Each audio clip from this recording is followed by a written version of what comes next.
La Roque, c'est un haut lieu calcaire.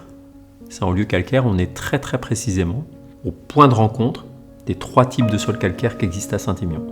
Quand on regarde les sols, les sous-sols, on voit bien que le calcaire est partout. C'est ce qui signe les vins, depuis toujours. Le calcaire à la Roque, il est omniprésent. On peut le voir sur le château, là, sur les bâtiments, on peut le voir dans nos carrières aussi, vers les moulins. On voit aussi au niveau des paysages, voilà, on a du calcaire affleurant, donc il est partout à la Roque. On a la chance d'avoir des vignes sur les 3 types de sols calcaires de l'appellation.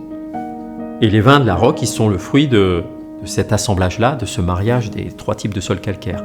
On va avoir nos parcelles des moulins, des bois ou des cèdres.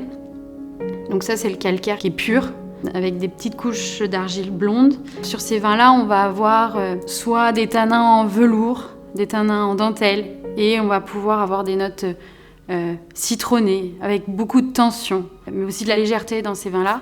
Et on va avoir des arômes de sous-bois, des notes florales aussi.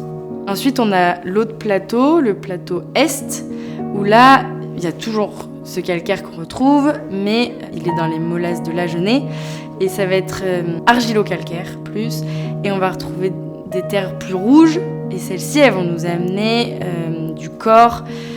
Les vins, ils sont plus charnus, ça sent plus la cerise. La violette, la gentiane, qui vont apparaître assez aisément, des fines amères.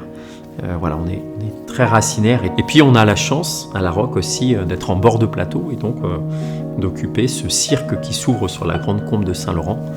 Et dans ce cirque, on a des argiles blanches très calcaires qu'on appelle les molasses du Franc-Sadé, qui ont cette particularité, cette singularité d'être irriguées d'une multitude de sources qui participent à des vins à la fois délicats et complexes.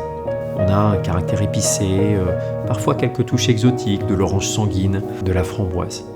Voilà. On produit 2 vins sur la propriété, 2 vins qui portent le nom La Roque.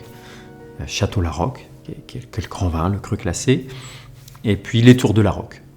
Pour ces 2 vins-là, quelque part, il y a une promesse calcaire, dans le sens où on affiche le nom La Roque sur l'étiquette. Et cette promesse, elle démarre pour nous très tôt, c'est-à-dire qu'on en a conscience, c'est un projet vigneron. C'est-à-dire qu'au moment de la récolte, au moment des vendanges, il y a une première sélection des raisins qui va se faire quand on va venir goûter les raisins dans les vignes à l'approche des vendanges. On va chercher cette signature calcaire, ce goût qui est hérité des sols calcaires. On va vinifier et puis on va suivre, on va goûter encore évidemment les mous, les jus, les vins, ou à nouveau on va continuer cette sélection en recherchant cette expression calcaire dans les vins. Ce qui va les distinguer, c'est tout simplement la profondeur, l'intensité du goût calcaire. D'un côté, on va avoir un parti pris, un engagement fort sur la Roque où, évidemment, les raisins, souvent issus des plus vieilles vignes, sur les sols les plus calcaires, vont avoir cette marque forte du lieu, un vrai parti pris.